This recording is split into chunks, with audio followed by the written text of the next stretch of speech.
حضور فرمانے لگے انسان جیسے جیسے بوڑھا ہوتا ہے نا دو چیزیں اس میں جوان ہوتی ہیں۔ پہلے حضور کیوں یہ باتیں بتاتے تھے؟ اس لیے کہ ہم جائزہ لے لیں کہ ہمارے اندر تو نہیں یہ فتنہ۔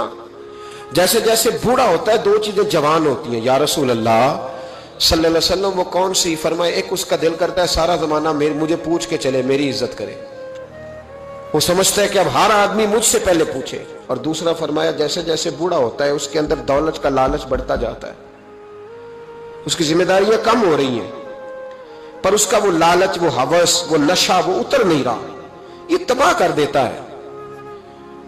یہ قیدی ہے شخص جو دولت کا پجاری ہے، یہ قیدی ہے، یہ ختم نہیں ہوگا۔ نبی پاک صلی اللہ علیہ وسلم نے تفاخر کے لیے، غرور کے لیے، جمع کرنے کے لیے اور ایک دوسرے پر جتلانے کے لیے دولت اکٹھی کرنے سے منع فرمایا۔